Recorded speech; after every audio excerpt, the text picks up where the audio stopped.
Ya, ok. Ok, ahora sí, volvemos.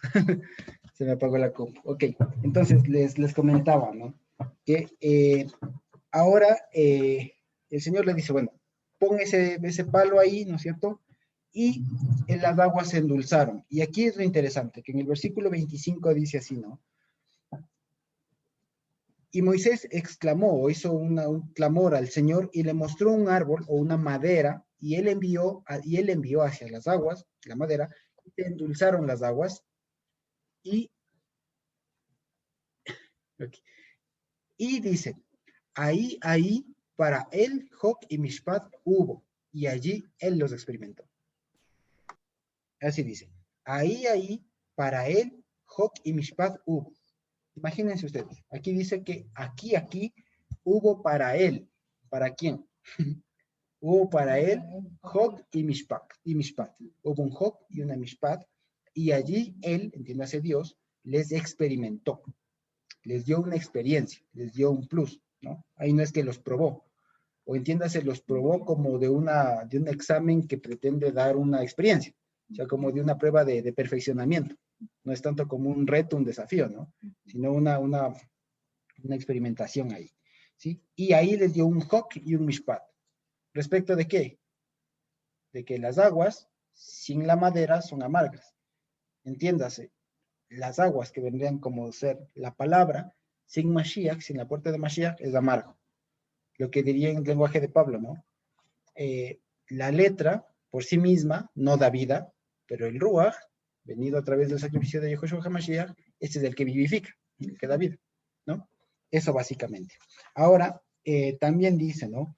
Si oyeren la voz del Señor, tu Dios, e hicieren lo recto ante sus ojos, ¿cierto? Y dieren oído a sus mitzvot, a sus mandamientos, y guardares todos sus hukim, sus hukot, ninguna o cualquiera de estas enfermedades de las que yo puse a los egipcios, pondré sobre ti, porque yo soy Hashem, el que te fortalece. Más que sanador, perdón, más que sanador, ahí es la palabra Rafa, pero Rafa es como el poderoso, el que da fuerzas. En ese sentido es el que sana, ¿no? Porque un enfermo es alguien que está debilitado de alguna manera. Entonces, el que sana es el que le fortalece, le devuelve esa energía, esa forma. ¿Sí? Ok. Entonces dice el 27, llegaron a Elim y allí había 12 fuentes de aguas y 70 palmeras y acamparon junto a las aguas, ¿no? Dice el 16 luego. Bueno, aquí en el tema de las codornices, ¿no es cierto? Otra vez vuelven a hacer un plantón. Nos habíamos dicho que no es murmurar, ¿no? Sino que es hacer un plantón, hacer una huelga, una protesta, un reclamo, ¿no? Porque murmurar había mucho que murmurar era como algo muy así como que aquí en chiquis, ¿no? Como se suele decir, pero la murmuración o lo que estaban haciendo aquí era una cosa más amplia, más grande. ¿Sí? Ok, entonces dice, una vez más, dice, el Señor dijo a Moisés, he aquí yo les haré llover pan del cielo, ¿no? El 4, ¿sí? Dice, yo les haré llover pan del cielo, ¿no? En el 4, pan desde los cielos, y sabrá el pueblo, y saldrá el pueblo, y espigará el asunto del día en su día, y a fin de que yo experimente si caminarán en mi Torah o si no. Y aquí me llamó la atención esto, ¿no? Que lo que aquí ponen en todo este pasaje del capítulo 16, que ponen que el pueblo recogerá el maná, dado que el maná era muy chiquito, muy menudito, no podían recogerlo, así como que si fueran manojos, sino que tenían que literalmente dice espigarlo, es decir, uno por uno. O sea, era una cuestión, una tarea muy detallista, muy exacto. No era como que yo me iba y decía, bueno, aquí está el maná y cojamos con palas, ¿no? No, sino que tenían que espigarlo, tienen que ir espigando. Y todas las veces que aquí en esta porción aparezca el verbo recoger, es en el sentido de espigar, ¿no? Nada más para, eh, para que estemos pendientes. Ok, permítanme nada más. De acuerdo. Entonces um, dice acá, ¿no es cierto? Dice el 5, pero en el sexto día, ¿no es cierto? Afirmarán lo que entrarán, dice así, y será que espigarán, que espigará cada día, ¿no? Es decir, que lo que le está aceptando aquí más dentro, lo que le está diciendo aquí es que en adelante, ya cuando van a recoger el maná, porque, a ver, hay una cosa más que me olvidaba de comentarles. Hasta el paso del río, del Mar Rojo, ¿no es cierto? Habían pasado al menos 3 días, ¿no? Que hemos visto, y que era lo único que habían llevado de comida. Pan sin levadura. Y de hecho, por 7 días tenían que comer solo eso. Ahora entendemos por qué también el tema de quiero hambre, ¿no? Quiero hambre. Tengo hambre y todo lo demás, ¿no? Aquí ya va más. No, aquí ya va un mes más. Que van, aquí este pasaje del capítulo 16 ya ha pasado 1 mes y 15 días. 1 mes y medio. Un mes, básicamente. Un mes ha pasado porque salieron en el día 15. Ha pasado un mes a este punto. Exacto, que es precisamente cuando sí, el segundo pesaje. Y lo primero que les enseña es Shabbat, porque dice el Shabbat es para Hashem. Ese para Hashem, entiéndase, le pertenece a. No, le pertenece a. Entonces el Shabbat, que es de Hashem, nos hace partícipes a nosotros. Y acuérdense que Dios, desde el principio, Moisés le había dicho al faraón que el Señor les había invitado a una fiesta, que era la fiesta del Señor para nosotros. Y aquí ya va a comenzar con el tema ese. El primero que les enseña es Shabbat. El Shabbat. Es decir, descansen. Ustedes no se preocupen por la comida. Si ya de plano todos los días no comen, no se preocupen que el sexto día va a caer el doble, pero según lo que cada uno necesite. Lo cual nos enseña una vez más que el tema con el Señor, ¿no es cierto? No es un tema de lo que se suele decir, ¿no? Al momento de hacer una decisión, ¿no? Ya volví. Al momento de hacer al momento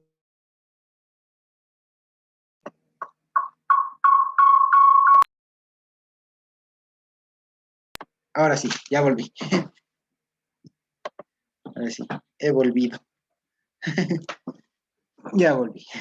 Entonces, ahora sí, al momento de hacer una repartición, por lo general, se suele decir el tema de la igualdad y todo lo demás, ¿no? Y por lo general se suele decir que igualdad es lo mismo a todos, pero no necesariamente. Aquí nos está diciendo que la igualdad o ser justo implica que al que tiene más y al que tiene menos, de acuerdo a la necesidad de cada uno. Hay muchos otros criterios que explican esto de manera más dinámica, porque así a un dicho así que explica bastante, pero todavía tiene sus huecos. Pero de manera general lo que se entiende es el tema de la proporcionalidad. Es decir, si yo soy una familia que solo tengo yo y mi esposa, no voy a coger lo que come una familia que tenga hijos, esposas, o sea, un montón de cosas, un montón de gente. Entonces hay que ser proporcional. De tal manera que la idea es que a nadie le falte. Eso es lo que dice aquí. Que el que cogió mucho no le sobró, ni el que cogió poco no le faltó. Ese es el tema de estar muy, muy claros en el tema de lo que sería la proporcionalidad, ¿no? ¿Sí? Entonces, lo cual también implica conocer a la gente, conocer a la gente, de tal manera que por eso al momento de cuando uno puede dar ayuda, sobre todo, ¿no? Viene muy, muy en claro esto, conocer a la persona que yo voy a ayudar, dentro de lo posible, de tal manera que le ayude de una forma que realmente sea buena para ella, para la propia persona, ¿no? De tal manera que al momento aún de ayudar a alguien es oportuno, es bueno que conozcamos a la persona, conozcamos. Entonces, porque, por ejemplo, y esto a veces lo he visto yo en el ámbito cristiano, a veces hay mucha buena voluntad, hay mucha buena voluntad y es bueno, o sea, es algo loable, ¿no? Pero el tema es que a veces dicen, queremos ayudar un montón, pero no saben a quién, o cuando ya encuentran quién, es como que, verá, tenemos esto y Dios le bendiga, ¡pum!, ahí el montón, y después resulta que fue más de problemas a donde llegó la ayuda.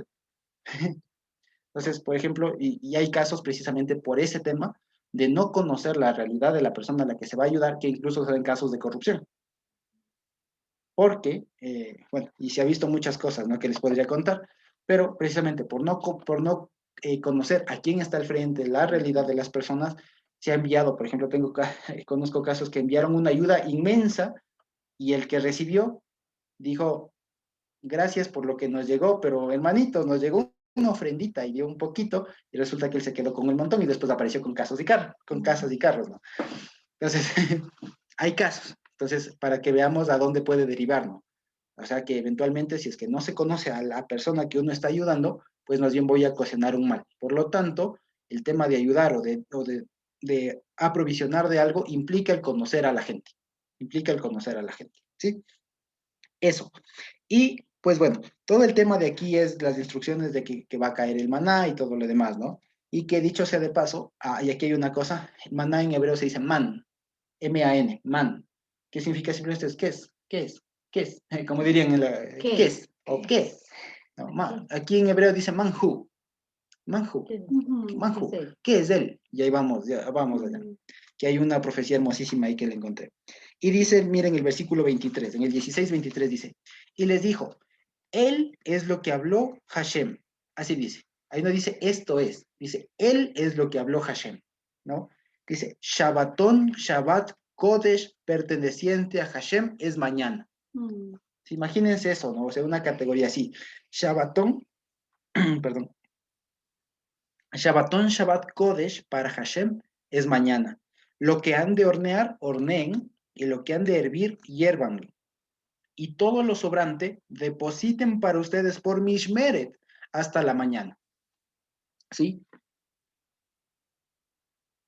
Ahí no solo dice guárdenlo para mañana, ¿no? Ahí dice depositen por Mishmeret. Es decir, pónganlo bajo vigilancia. Acuérdense, ya aparece la palabra Mishmeret, la guardia, ¿no? Es decir, algo que habla del Mesías. Este maná, pónganlo ustedes, y lo bonito es que ponen la experiencia, ¿no? Pónganlo por Mishmeret. Es decir, experimenten eso de tener la provisión de parte del Señor directamente y ustedes estén ahí, sean partícipes, ¿no? Y depositen lo sobrante para ustedes por Mishmeret hasta la mañana. Y dice el 24, y ellos lo depositaron hasta la mañana según lo que Moisés les había ordenado, y no se agusanó, ni hedió, ni apestó. Dice el 25, y dijo Moisés, coman el día. Imagínense, dice, coman Hayom, dice, coman el día, porque Shabbat es el día para Hashem. El día no lo encontrarán en el campo. Imagínense. Entonces es una forma muy bonita de, en vez de decir el día o hoy, leamos el Mesías. Entonces digan, coman a Yehoshua, porque Shabbat es Yehoshua para Hashem, y Yehoshua no será encontrado en el campo. Una cosa hermosísima, ¿no? Es decir, en Shabbat a Yehoshua se le encuentra aquí, en un espacio cercano. No hay que irnos lejos para encontrarlo, está aquí. En el mundo, exacto, exacto. No hay que buscarlo afuera, en los afanes de la vida. Por eso lo que dice el profeta Isaías, ¿no? Si llamares al día de reposo, a Shabbat, mi delicia, ¿no? Y te deleitas todo lo demás, ¿no? Le encontrarás a él, ¿no? Y todo lo demás. Entonces dice aquí, ¿no? Una vez más, miren, usted dice, y dijo Moisés, coman el día. Y está hablando del maná, ¿no? Coman el maná, el día, entendamos, el Mesías, coman el día, porque Shabbat es el día para Hashem, el día no será encontrado en el campo. Hermosísimo, ¿no? Y miren, y dice el 30, ¿no? Saltémonos al 30 y dice, y el pueblo, Shabbat, el séptimo día. Porque el cesar del día pertenece a Hashem. O porque el cesar de Yehoshua, o sea, el Shabbat, ¿no? Es de Hashem. El Shabbat es de Hashem, exacto. Y dice en el 30, miren, así el pueblo, Shabbat, cesó, lo que ponen reposó, ¿no? El séptimo día. Y vale la pena también que afinemos de paso el tema de decir, a veces decimos día de reposo, pero lastimosamente no es que esté mal. El tema es que a veces esto se entiende de manera contraria en otros ámbitos. Porque la palabra reposo la asociamos con dormir, descanso, no hacer nada, ocio. Entonces nada más hay que refinar un poco ahí. Entonces podemos decir el día del cesar, no de César, ¿no? El día del cesar, del detenerse, de hacer un alto, ¿no? En lo cotidiano. Exacto, hacer un alto en las actividades cotidianas para comenzar las actividades de la santidad del Señor, etcétera, del día. ¿Sí? Entonces nada más como para transmitir otra idea. De pronto, más que nada, entre nosotros está bien porque entendemos qué es el día de reposo. Si les digo, hermanos, día de reposo, no, nadie, ninguno de nosotros nos va a decir, se va a poner a dormir, ¿no? Todo el día va a pasar durmiendo, no, sino que ya sabemos de qué nos vamos a ocupar. Pero hay que tener nada más el tino, por decirlo así, cuando hablemos con otra persona, de tal manera que no transmitamos una idea que no se quiere.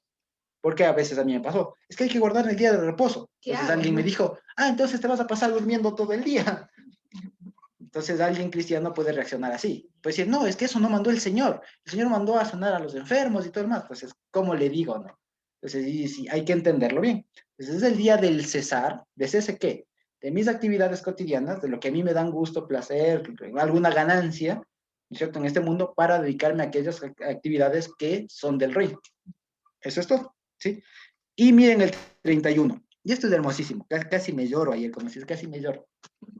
Dice, y la casa de Israel, ¿no es cierto?, lo llamó Man. Y era como simiente o como cera, dice allí, era como semilla de cilantro blanco y su sabor como de hojuelas con miel. Y miren ustedes, aquí man es, ¿qué es este? ¿No? O manjú, dice ahí, ¿quién es él? Y literalmente diría, ¿quién es él? Okay. Y miren ustedes lo que dice en Mateo 21:10. ¿Pueden leer ahí? ¿Alguien que me ayude con Mateo 21:10? ¿Cómo dice? Y precisamente en vísperas de Pesaj, ¿no? ¿Qué dice en Mateo 21:10? ¿Alguien que lo tenga ahí? Mateo 21:10. Sí, por favor. Cuando entró él en Jerusalén, toda la ciudad se conmovió diciendo, ¿quién es este? Y la gente... ¿Quién es él? Exacto. Te decía, este es Yehoshua, el profeta de Nazaret de Galilea. Amén. Gracias, Edita. Entonces, miren, cuando Yehoshua venía en un pollino disminuido, ¿no? De todo, decían, ¿quién es él?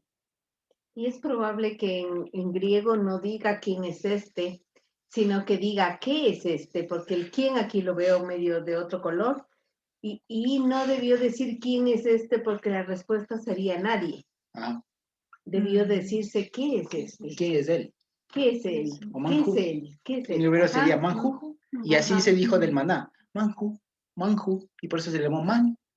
Bien. Manjú. Es el pan del cielo. Exacto, y es lo que dice Juan, yo soy el pan del cielo. Sus antecesores, sus padres comieron el maná y perecieron en el desierto. Yo soy el maná que descendió del cielo.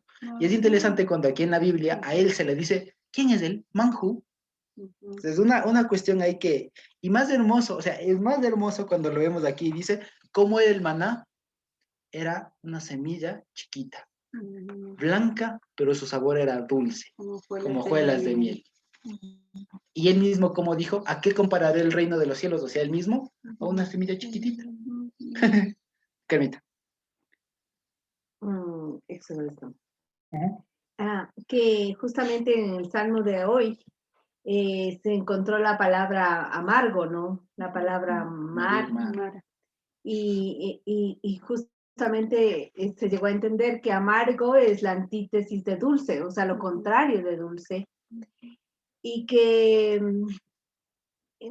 bueno, amargo más bien es lo contrario de dulce, ¿no? Pero en un sentido espiritual, los que causaban amargura, los que actuaban amargamente, o como en esta, lo que acabamos de ver, ¿no? Que las aguas eran amargas, y la conducta de muchas personas también puede ser amargo, es que se oponen al que es tam. El tam es el que es perfecto de camino, el que es apartado del mal.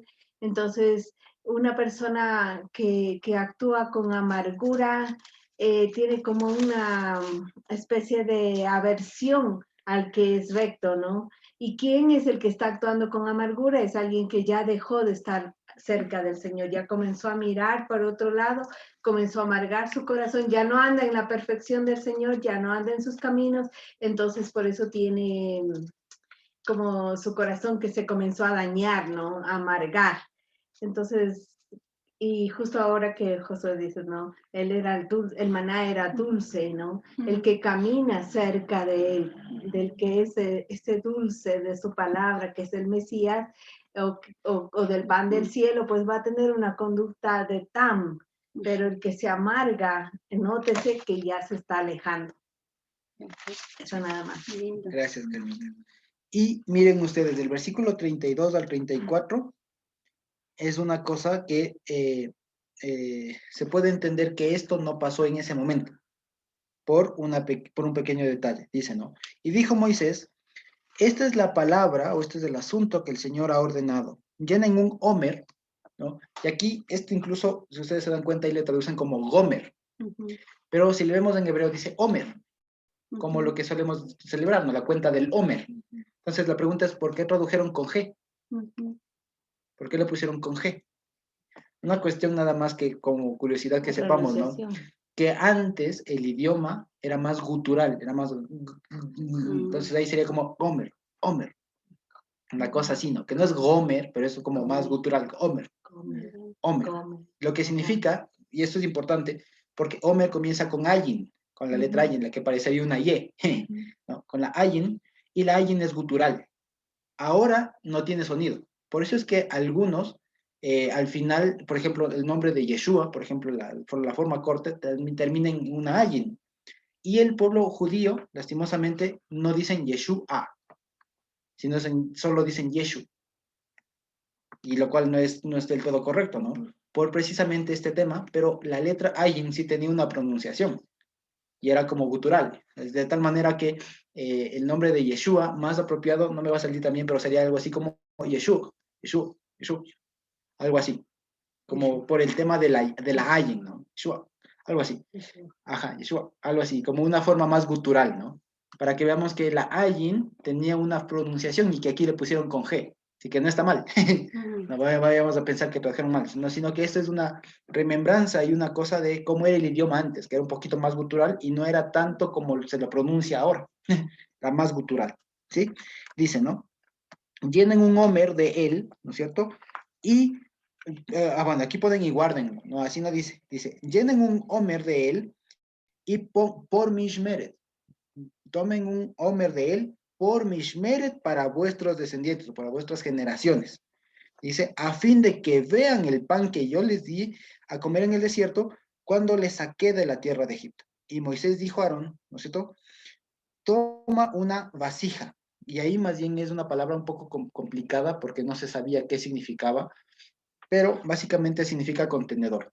Y algunos comentaron que era una...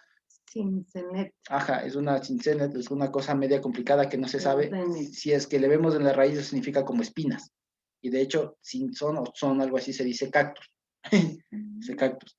Entonces, es una palabra que no se sabe la raíz, por lo cual lo que significa que algunos interpretaron que era como una utensilio de arcilla, pero muy fino, como decía, de muy alta calidad, ¿no?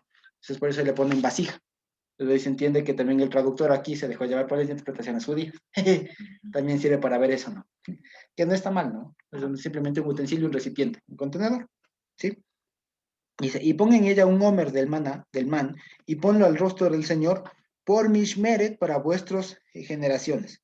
Y el 34 es el versículo que nos da la clave para entender que esto pasó después, ¿no? Dice, y Aarón lo puso delante del testimonio, ¿cierto? Por Mishmeret, como el Señor lo mandó al Señor, como el Señor lo mandó a Moisés, ¿no? Entonces aquí la pregunta es, si a este momento histórico aún no había tabernáculos, no había ni siquiera llegado al monte de Sinaí, ¿cómo es que le pusieron en el Edut? ¿Cómo es que le pusieron en el testimonio? Entonces ahí el comentario es simple. Este pasaje pasó mucho después, ya cuando hubo el arca, no, ya cuando hubo el tabernáculo, nada más que se incluyó aquí por la importancia de y por la importancia y digamos, por la línea que sigue el texto en este momento respecto del maná. Pero entiéndase que esto pasó después, ¿no? Y esto tiene una frase que me olvido cómo es. Erut Parashot, que es una, ¿cómo se llama? Una mezcla de porciones, porque sí, no, una mezcla de porciones. De perícopas, exacto. Así es precisamente como que alguna porción de aquí normalmente debería ir más adelante, pero aparece antes por la línea del texto, ¿no? Por las ideas del texto. Entonces, este versículo 32 al 34 pasó mucho después. Entonces, de hecho, a partir de aquí salen las ideas de que Moisés tuvo dos arcas, porque dicen, ¿no?, que cuando bajó del Sinaí, Dios le dijo, pon las tablas en el arca. Entonces, y Moisés las puso en el arca, y que Moisés sacó el arca y todo lo demás. Entonces, algunos piensan que hubo dos arcas, ¿no? Que una como una cosa antes, ¿no? Y después ya el tabernáculo, pero no, simplemente se entiende así. Hay aspectos de la Biblia o relatos que nos cuentan en un momento, pero que en realidad pasó más adelante, por el tema de la linealidad del texto, ¿sí? Dice, y así comieron los hijos de Israel maná 40 años, imagínense. Aquí ni siquiera han terminado de llegar al Sinaí y ya nos hablan de los 40 años. Pues para que veamos que eso pasó mucho después, ¿no? Y nos está haciendo como un resumen ahí de todo, ¿no? comieron 40 años hasta que llegaron a la tierra habitada. El maná comieron hasta que llegaron a los límites de la tierra de Canaán. Y por si acaso, un homer es la 10ª parte de un efa. Entonces, de eso... Y era un gomer por... Y era un gomer por cráneo, dice ahí. Dice que comerán un homer por cráneo, de acuerdo a la cuenta de sus nefesh. Y ahí aparece un homer por Gulgolet, ¿no? Por Golgolet. Y es de donde viene eventualmente la palabra Golgota, donde fue crucificado el Señor, que es el monte de la calavera, del cráneo. Entonces, y es una forma muy hasta ecuatoriana de decirlo, ¿no? Que nosotros acá decimos, ¿cuántos cráneos, no? Cuenten cuántos cráneos. Entonces suelen decir, ¿de cuánto la cuota? De a 5 por cráneo. Suelen decir, ¿no? Es una cosa como muy hebrea, ¿no? Muy hebrea. Y dice, y el homer por cráneo. Y eso precisamente, el homer después se le conoció como el pan nuestro de cada día. El pan de cada día. Ese era un homer. Entonces, cuando el Señor Yehoshua dice, danos del pan nuestro de cada día, pensar en maná y en todo lo que eso implica, ¿no? Josuecito, ¿puedes ver Éxodo 16:12, por favor? Claro. Dice, yo he oído los reclamos de los hijos de Israel, ¿no es cierto? Los rezongos. Los rezongos, los reclamos, ¿no? Y háblales diciendo, entre las tardes comerán carne, y por la mañana se saciarán de pan, y sabrán que yo soy el Señor vuestro Dios. Ajá, entre las tardes, ¿qué será? Lo que pasa es que ayer era de mañana, porque les dice, hoy de noche van a saber que, así les dice. Verán, déjenme ver. O sea, ¿por qué será entre las tardes? Como decir, o sea, entre el caer el sol, entre los caeres del sol. Entre los ocasos. Y esta expresión no es la que aparece también cuando dice que será sacrificado entre las tardes. Tal vez no es dos tardes. No, creo que es otra. Sí dice dos tardes aquí, porque está en plural. O sea, no dice dos, literal, pero como dice está en plural tardes. Se entiende, ¿no? Lo que aquí se entiende es que, y de aquí precisamente se entiende Arbaim. Sí, lo que se entiende aquí es que, por ejemplo, las codornices hubo todo el tiempo. Eso es lo que quiere decir. Porque a la mañana caía el maná y de tarde comían codornices. Y esa era la dieta que tuvieron todo el tiempo. O sea, maná y codornices, maná y codornices, maná y codornices. Por eso dice el hermano Eric que en la noche comían la carne y en la mañana comían el trigo. Exacto, el maná. Sí, el maná. El maná, exacto. Entonces lo que hay que ver también es que durante 40 años el pueblo vivió, como suele decir, ¿no? De mañana carbohidratos y tarde proteínas. De mañana carbohidratos y tarde proteínas. Con eso vive la gente. Pero si es que el maná era carbohidrato, vaya claro, usted a saber. Era todo. De manera general, ¿no? Entonces ahí está. De mañana carbohidratos y tarde proteínas y vivimos. Y es más, de ahí se entendía que las comidas eran, y que el pueblo comía 2 veces al día. No comían 3 veces al día. Comían 2 veces al día y solo en Shabbat comían 3 veces. En la tarde, en la mañana y en la otra tarde. Solo en Shabbat se comía 3 veces, como un día especial, ¿no? Una cosa muy interesante. En el capítulo 17, en cambio, habla precisamente del agua de la tzur, para hablar con los términos que corresponden, ¿no? Porque en hebreo hay al menos 3 o 4 palabras que se refieren específicamente a distintos tipos de rocas. Unas más sólidas, unas más calizas, más blandas, porosas, etc. Y aquí habla de tzur, que es la peña. El pedernal, por decirlo así, una piedra sólida. Dice, toda la congregación o toda la edad de los hijos de Israel partió del desierto de Sin por sus jornadas conforme a la boca del Señor y acamparon en Refidim y no había agua para beber otra vez, ¿no? Entonces se queja el pueblo de nuevo y dice el 4. Entonces clamó Moisés diciendo, otra vez lo que decíamos, ¿no? Otra vez Moisés dice, Señor, ¿qué hago? ¿No? Eleva su voz, ¿no? Y dice, ¿por qué nos hiciste subir de Egipto para matarnos de sed? A mí, a mis hijos y a mis ganados. Les dice, ¿no? Entonces clamó Moisés al Señor diciendo, ¿qué haré con este pueblo? De aquí a un poco me apedrean. Y el Señor les dijo a Moisés, pasa del pueblo y toma contigo de los ancianos de Israel y toma también en tu mano tu vara con la que heriste el río y camina. He aquí, o mira, yo estaré delante de ti, allí sobre el sur, sobre la roca sólida, en Horeb, y golpearás la tzur, la roca sólida, y saldrán de ella aguas, y beberá el pueblo. Y Moisés lo hizo así al rostro de los ancianos de Israel. Es decir, que aquí nos está enseñando que los que se iban quejando eran algunos de los ancianos. Eran especialmente algunos de los ancianos, porque es lo que dice, escoge de entre los ancianos, de los ancianos. Es con un artículo definido ahí. Dice, y así lo hizo en presencia de los ancianos de Israel y llamó el nombre de aquel lugar Masá y Meribá, por la Rif, por ahí de Meribá, ahí viene Rif, ¿no? Contienda, rencilla, como, bueno, no rencilla, la contienda, que dice ahí, ¿no? De los hijos de Israel, y porque Nasá, por eso viene Masá, que Nasá, porque experimentaron, probaron, desafiaron al Señor, diciendo, hay Hashem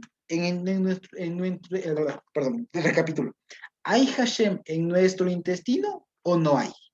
Así dice literalmente. ¿Yesh Hashem Bekirvenu o hay? Dice. Así dice literalmente. ¿Hay Hashem en nuestro intestino o no hay? Una cosa complicada, ¿no? Imagínense, ¿no? Y Él ha prometido que Él habitará en nuestro intestino. Interesante, ¿no? Él ha prometido que habitará en nuestro intestino y ellos dicen, no, ¿hay mismo Hashem en nuestro intestino o no? Y durísima esta gente, ¿no?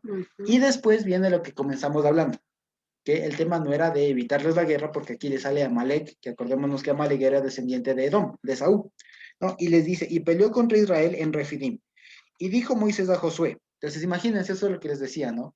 Hasta arribita, Moisés ha pedido consejo 3 veces. Están frente al mar, ¿qué hago, Señor? No hay comida, ¿qué hago, Señor? El agua está amarga, ¿qué hago, Señor? 4 ya. Y no hay agua a través de en la roca, ¿qué hago, Señor? Y en esta, Moisés ya no pide ayuda. En esta pasa esto, ¿no? Dice, y dijo Moisés a Josué, ya no pide ayuda, va directo, ya sabía qué hacer, ya se ha experimentado Moisés. Y dice, escogen los varones y sal a guerrear contra Amalek, mañana yo estaré en lo alto, ¿no es cierto?, en la cabeza de ese collado, de esa elevación, y la vara de la deidad estará en mi mano. E hizo Josué como le dijo Moisés peleando contra Amalek, y Moisés y Aarón y Hur subieron a la cumbre de la elevación. Y sucedía, o pasaba, que cuando elevaba Moisés su mano, ahí habla en singular, ¿no? Su mano, Israel era más fuerte, pero cuando él bajaba su mano, era más fuerte Amalek. Y las manos de Moisés estaban pesadas, cabe dice, estaban pesadas, por lo que tomaron una piedra, la pusieron debajo de él y se sentó sobre ella, y Aarón y Hur sostenían sus manos, el uno de una y el otro de otra, así hubo en sus manos emuná. Ahí dice así, así hubo en sus manos fidelidad, firmeza. Exacto. Hasta que se puso el sol. Y Josué deshizo a Amalek y a su pueblo a boca de espada. Y el Señor dijo a Moisés, escribe este memorial en un libro. Escribe este memorial en un rollo y di en oídos de Josué que raeré o de borrar, borraré la memoria de Amalek de debajo del cielo. Y Moisés edificó un altar y llamó su nombre Adonai Nisi, ¿no? Y dijo, por cuanto la mano de Amalek se le... Bueno, aquí está mal este 16. Sobre el 16 no dice así. Dice así, el 16, 17, 16 dice así, él dijo, porque hubo mano sobre el trono de Yah, la guerra es para Hashem contra Amalek de generación en generación. Dice, porque Yah, al que es Hashem, al que es Yah, ¿no es cierto? Dice, y la Hashem, el Hamá de Amalek, Guerra de Hashem, sí, la guerra es del Señor contra Amalek de generación en generación. Midor, exacto. Así dice. Entonces ahí no dice como pone en el versículo 16, es el último de esta porción, sino dice, porque hubo una mano sobre el trono de Yah, la guerra es para Hashem contra Amalek de generación en generación. Y antes de llegar a este versículo, me llamó la atención un comentario que decían que, ¿por qué le pusieron una piedra? Pudieron haberle puesto cualquier otra cosa. A la final era Moisés, pida una silla cómoda, póngale un cojincito. Pero lo interesante, una de las formas que explicaran era que Moisés le explicaba, que Moisés, como que él mismo pidió una piedra para como decir, el pueblo abajo está sufriendo, yo no voy a estar cómodo. O sea, yo también me hago partícipe del sufrimiento del pueblo sentándome en una piedra, en un lugar incómodo. O sea, muchos han pensado que aquí como que Moisés estaba cansado, entonces le sienta para que no se canse, sino que más bien era como que Moisés también siendo partícipe de ese sufrimiento del pueblo abajo con la guerra, ¿no? Una cosa así me parece interesante, ¿no? Pero también habla que, por ejemplo, en la profecía de José dice, ¿no?, que él se sostuvo sostuvo sus manos, ¿no? Como viendo al invisible. No, en la piedra de Israel. O sea, le habla que Hashem es como Eben Israel, la piedra de Israel. Entonces, es como que voy a sentarme, voy a descansar sobre la roca y voy a levantar mis manos, ¿no? Sí. Sobre la piedra. Sobre la Eben. Y vale la pena también que sepamos ahí, ¿no? De la palabra Eben a veces, y de este pasaje mismo, a veces se suele enseñar una cosa, ¿no? Que Eben se escribe con 3 letras, la Aleph, la Beit y la Nun. Y si es que la parten en la mitad, sale Av y Ben. O sea, salen padre e hijo. O sea, sale Av y Ben, sale padre e hijo. Pero el problema es ese, que eso no se hace. Así no se interpreta el hebreo. Así no se hace. Es Eben, es una piedra. Entiéndase, la Eben Israel, o sea, la roca, el Mesías, el mismo, Dios mismo. No hay necesidad de estar dividiendo en Av y Ben. Ese es el tema. Pero que... ¿ah? Más que dividir, sí se puede interpretar como que es las dos cosas, es el Be y es el La, Claro. sea, porque no es una sola esencia, no son dos. Exacto. Lo que quería decir es que el problema es que, separar entonces. Claro, que comienzan a decir, ahí está el padre y el hijo. Y ahí piensan enseguida en el padre y el hijo, ¿no?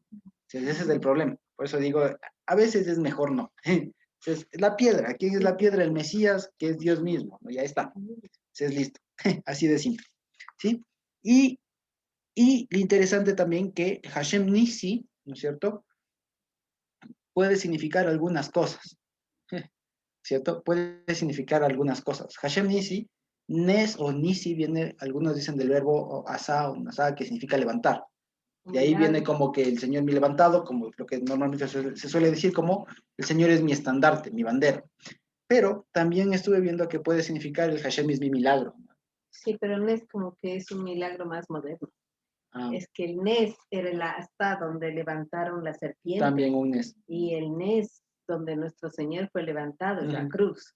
Entonces es el que será levantado por mí o algo así, ¿no? Sí, o mi levantado. Mi levantado. Algo así, Hashem Nisi. Y es interesante porque miren, aquí también dice que en Hebreos dice eso, ¿no? Que Moisés se sostuvo como viendo al invisible. Y eso está en Hebreos, podemos leerlo. Está en Hebreos 11 eso. Que Moisés se sostuvo como viendo al invisible. Dice...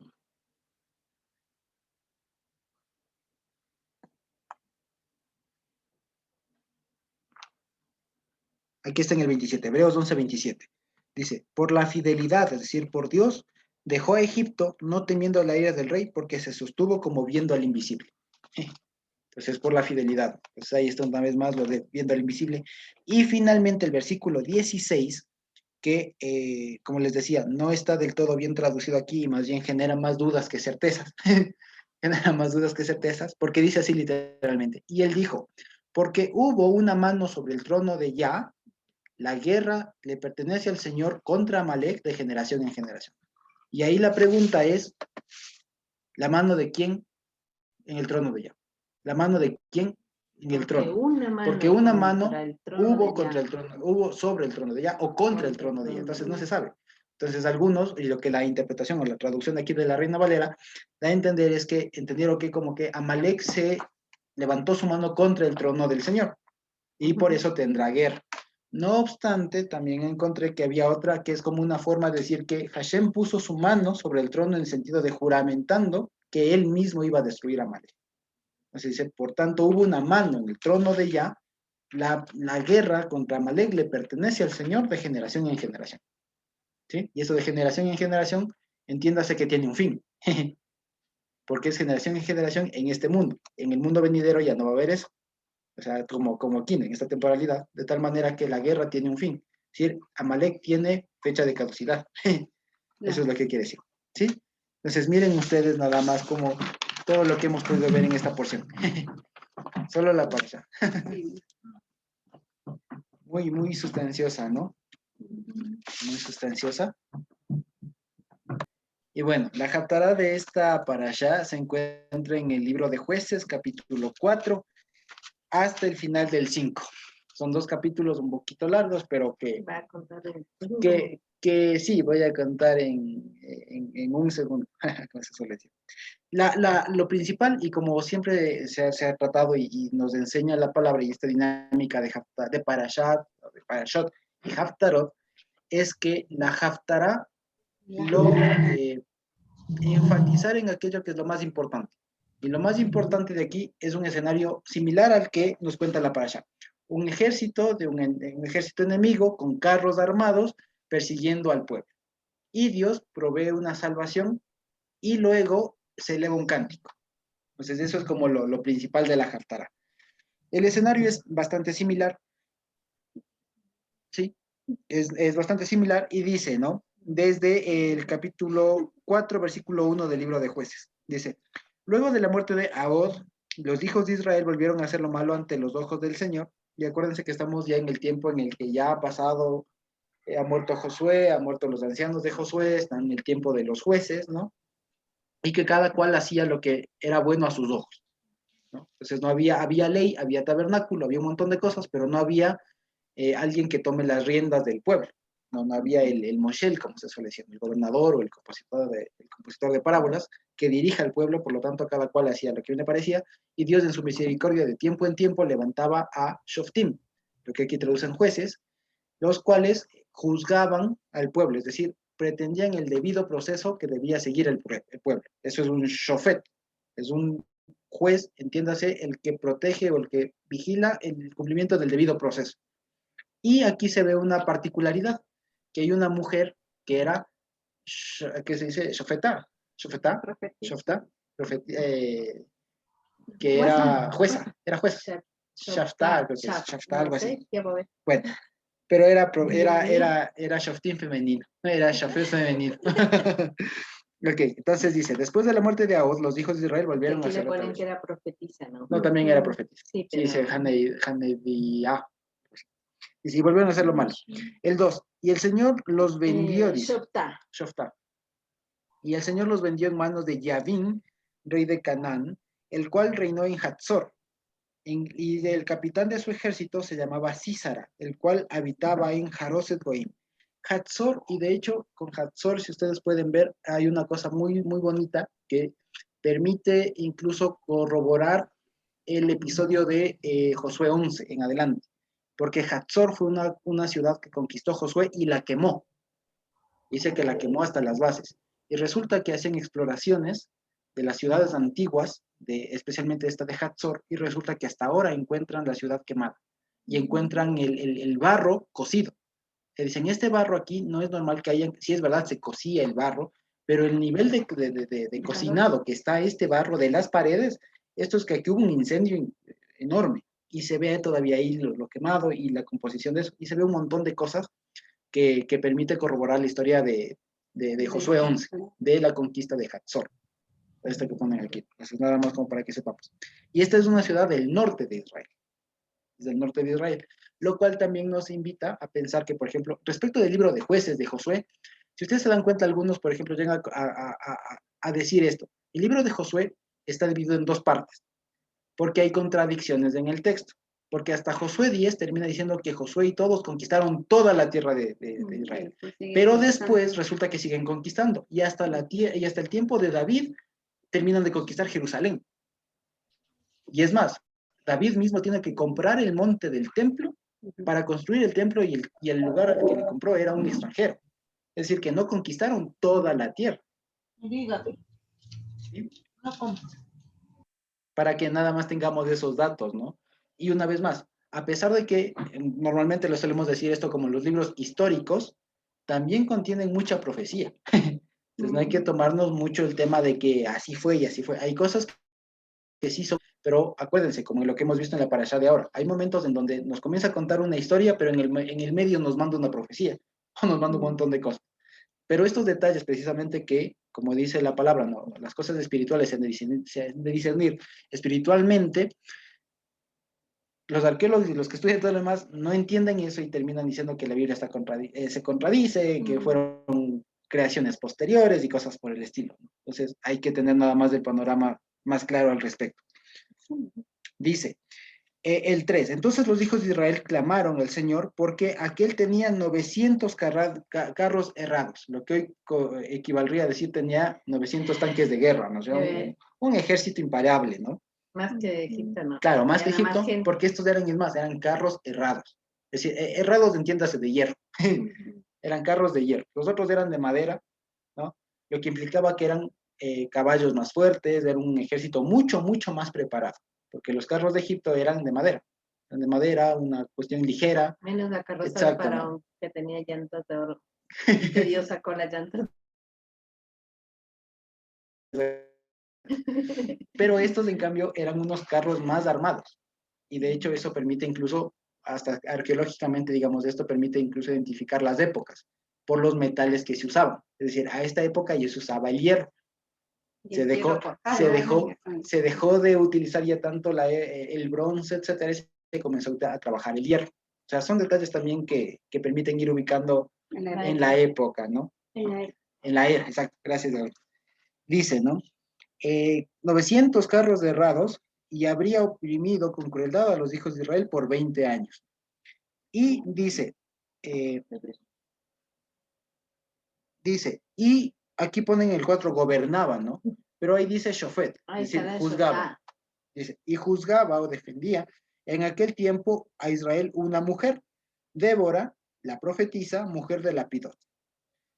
Y acostumbraba a sentarse bajo la palmera de Débora entre Ramá y Betel en el monte de Efraín, y los hijos de Israel subían a ella a Mishpat, al debido proceso. Entonces, una vez más estamos hablando de la tierra del norte, por eso está hablando de Hatzor y todo lo demás, y va a mencionar algunos valles que están en el norte de la tierra de Israel. ¿Sí? Dice, y ella envió a llamar a Barak, hijo de Abinoam, de Cades o de Sedes, de Neftalí, y le dijo, ¿no te ha mandado el Señor Dios de Israel diciendo, ve, junta en el monte de Tabor y toma contigo 10,000 hombres de la tribu de Neftalí y de la tribu de Zabulón, y yo atraeré hacia ti al arroyo de Sison a Sísara, el capitán o el príncipe del ejército de Yavín, con sus carros y su multitud, y lo entregaré en tus manos? Barak le respondió, si tú fueres conmigo, yo iré, pero si no fueres conmigo, no iré.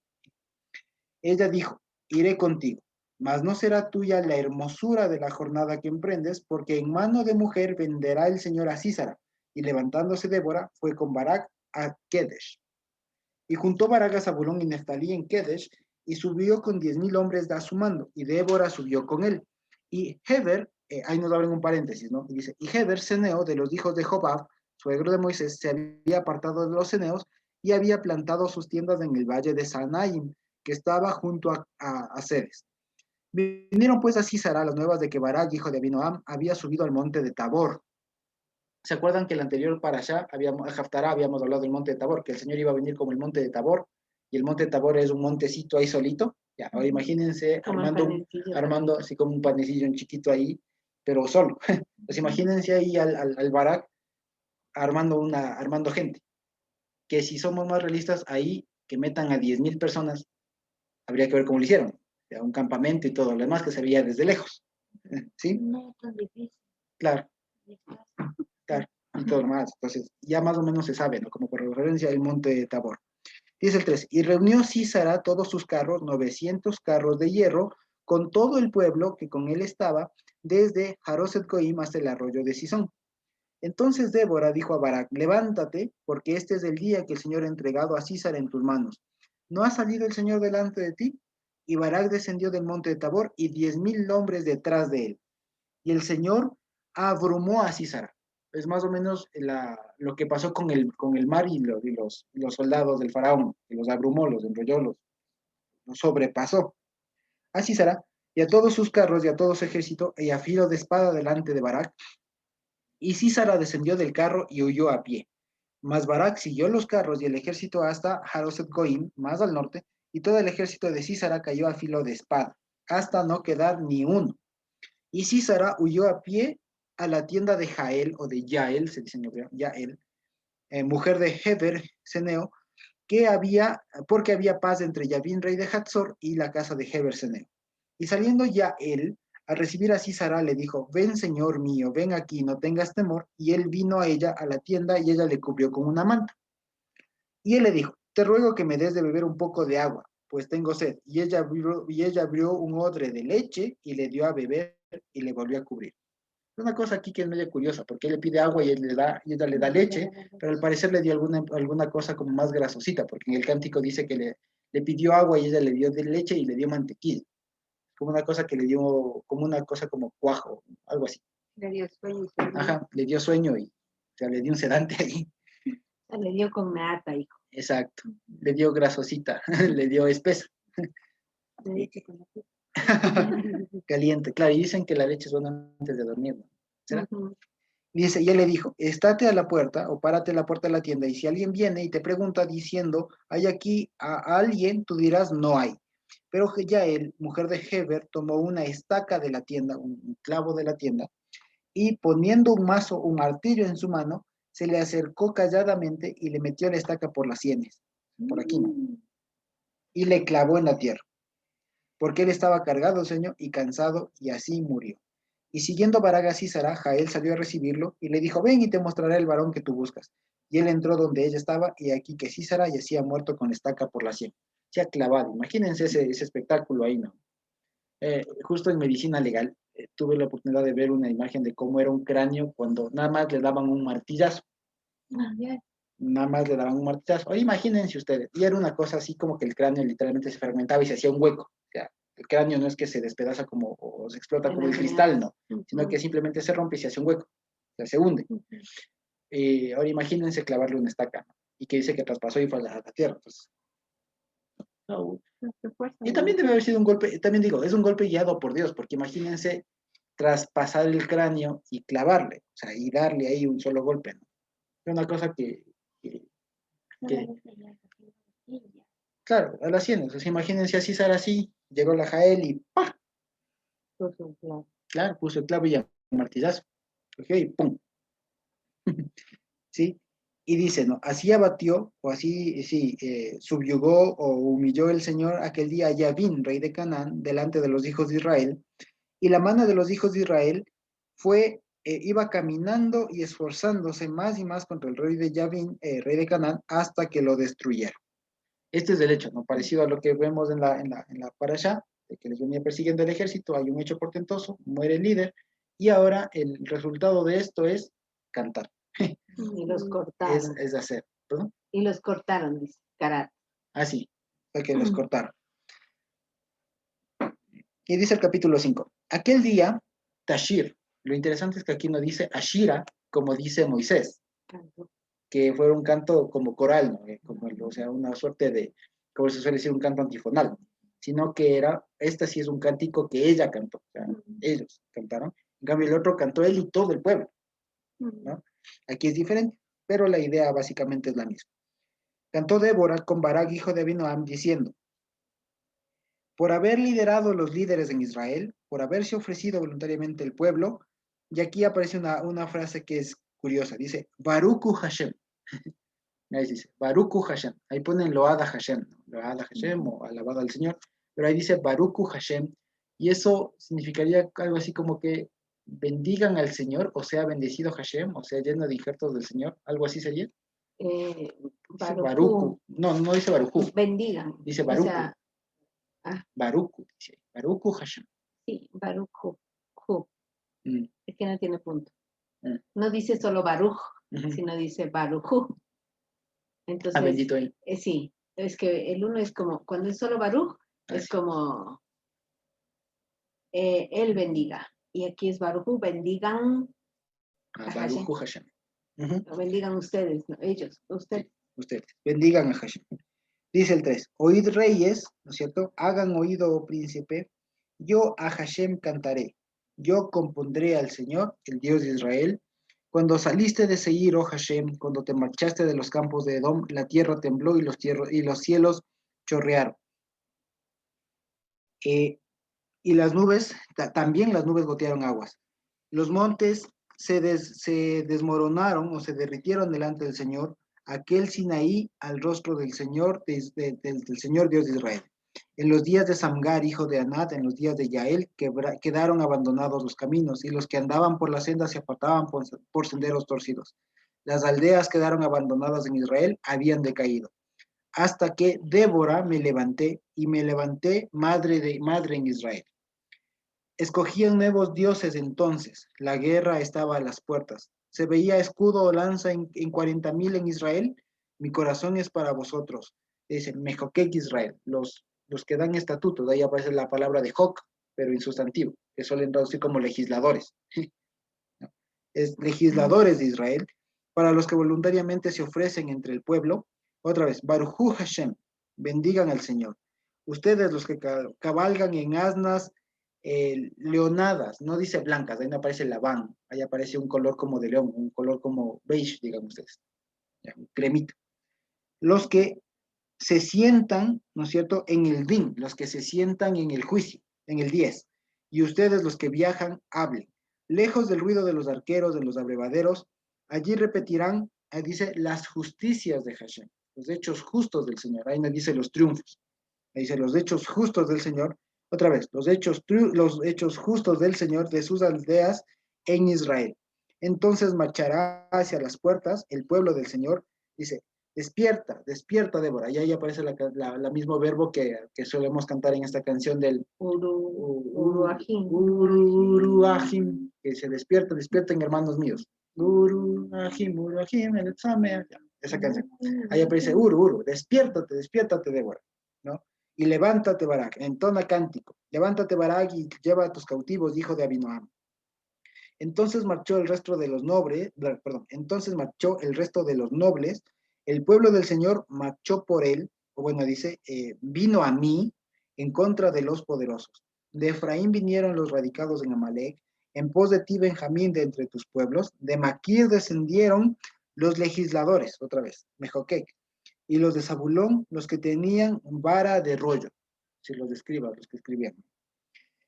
Dice, príncipes también de Isaacar fueron con Débora, y como Barak, también Isaacar se precipitó a pie en el valle. Entre las, permítanme que puse aquí, entre las divisiones de Rubén, hubo gran Joquec, otra vez, hubo gran, como legislador del corazón, o bueno, quien dé Joc en el corazón. Como promesa. Sí, como promesas, exacto. Y dice el 16, ¿por qué te quedaste entre los rediles para ir a los balidos de los rebaños? Entre las familias de Rubén hubo grandes propósitos de corazón, o grandes fines de corazón. Galaad se quedó al otro lado del Jordán, y Dan, porque se estuvo junto a los barcos, se mantuvo a Asher a la ribera del mar y se quedó en sus puertos. El pueblo de Zabulón, ¿qué dice? Expulsó, sí, o más bien, no comprometió su vida, su nefesh a la muerte, se comprometió. Comprometió su nefesh a la muerte. En Neftalí, en las alturas del campo. Vinieron reyes y pelearon o guerrearon. Entonces guerrearon los reyes de Canaán en Taanac junto a las aguas de Megiddo, pero no llevaron ganancia alguna de plata. Desde los cielos pelearon las estrellas, desde sus calzadas, desde sus cursos, desde sus rutas pelearon contra Císar. Los barrió el torrente de Sison, el Kedem, el antiguo torrente, el torrente de Sison. Marcha, oh nefesh mía, con poder, con fuerza, con energía. Entonces resonaron los cascos de los caballos para galopar, por el galopar de sus valientes, ¿cierto? Y dice, excluid, cuando dice maldecid es Arur, ¿no? Arur, excluyan a Meroz, dijo el ángel de Hashem, excluyan exclusión a sus moradores, porque no vinieron al socorro del Señor contra los fuertes. Bendita sea entre las mujeres Yael, mujer de Heber Seneo, sobre las mujeres en tiendas, bendita sea. Él pidió agua y ella le dio leche. El tazón de nobles le presentó crema, mantequilla, dice. Tendió su mano a la estaca y su diestra al mazo de trabajadores. Y golpeó a Císara, hirió su cabeza y le traspasó, le huequeó y atravesó sus sienes. Cayó encorvado entre los pies de ella, quedó tendido. Entre los pies de ella cayó encorvado, donde se encorvó, allí cayó destruido. La madre, entonces es una cuestión muy gráfica, allí quedó destruido, o sea, entiéndase el cráneo desparramado ahí. Dice, el 28, la madre de Císara se asoma a la ventana, es una cosa muy poética, ¿no? Ahí, como que diciéndole, y la madre de Císara va a decir ahora, ya viene mi hijo, ¿no? Dice, ¿dónde estoy? Ya, la madre de Císara en el 28 se asoma a la ventana y por entre las celosías a voces dice, ¿Por qué tarda su carro en venir? ¿Por qué las ruedas de sus carros se detienen? Las más sabias o las sabias de sus damas le respondían, y aún ella se respondía a sí misma.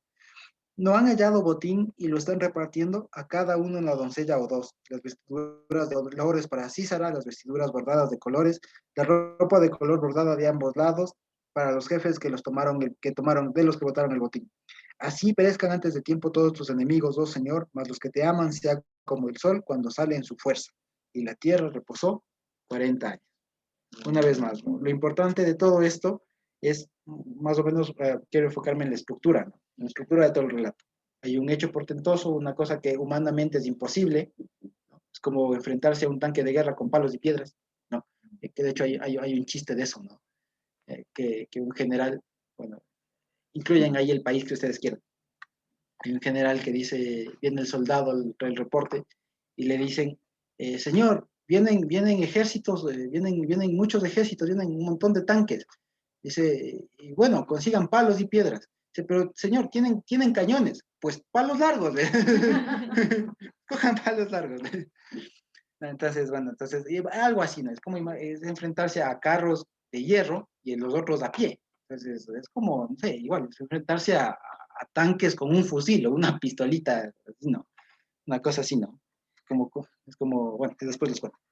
Entonces, es una cuestión así, nada más que es un evento, un escenario muy adverso, que el Señor provee una salvación, un refugio, le salva a su pueblo, resultado de lo cual la gente canta y alaba al Señor, y el contenido de la alabanza, de la proclamación de sus maravillas, es precisamente eso, decir lo que Dios ha hecho, ¿cierto? Cómo Dios salvó al pueblo, relatar de nuevo el acto. O sea, imagínense esto, que es algo que ahorita lo noto, ¿no?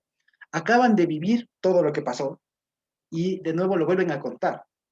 Es una cosa muy interesante, ¿no? O sea, acaban de vivir lo que acaban de ver, todo eso, no había necesidad de volverlo a decir. ¿No ves? Por eso le digo. Claro. Entonces, de nuevo pone... Entonces, de nuevo, ellos ni bien acaban de decir, de vivir algo, vuelven a contar. Vuelvan a contarlo. Y es una forma precisamente hasta de repetir, que el pueblo entienda, que el pueblo comprenda, ¿sí? Ese es el canto. ¿Sí? Entonces, eso básicamente. Y dentro del canto, además de repetir la historia, de repetir la proeza, alabar al Señor, también decir el tema de la sentencia, ¿no? Así como este César, así como el faraón, serán todos los que pelean contra el Señor. ¿Sí? Eso básicamente.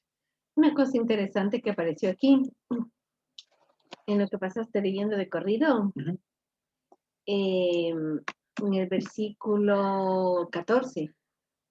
Bueno, comienza a nombrar las tribus y la actitud que tuvieron en este encuentro, ¿no? Unos solamente dijeron iremos o se conmovieron, pero no actuaron. Otros sí participaron, pero de Efraín vinieron los radicados en Amalek. Aquí salta Amalek, ¿no? O sea, como que, pues Amalek es el espíritu de este mundo, ¿no? Que siempre lucha contra el Señor. Y pues nosotros seríamos esos, ¿no? No éramos los que venimos de sangre de Abraham, digamos así, los descendientes de su semilla biológica, pero sí de la simiente que le fue prometida.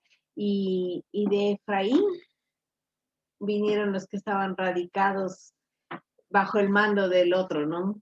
Y esa es la victoria que Dios va a manifestar finalmente a Amalek. Él va a ser destruido, no va a quedar nada, pero él va a mostrar su mucho fruto, ¿no? Su abundancia. He aquí yo y los hijos que el Señor me dio, como dice Isaías. Me pareció hermoso porque pues aquí pintó a Amalek de donde no parecía, ¿no? De Efraín vinieron los radicados en Amalek. Habría que traducir porque parece que no dice literal. De Efraín dice Sarsham. Eso no es venir. Pero, ¿qué será Sarsham? Es que aquí no, esa no es la palabra. Pero en todo caso, Shar. Es como reinaron, algo así creo que era. Sarash, pero es Sarasham. Sarsham. Pero bueno, algo de... No sé qué significa esa palabra realmente. Y no es los radicados como dice aquí, ¿no? Pero, en todo caso, hay que mirar eso. Sí. Ya, me picó. Chao, chao. Amén.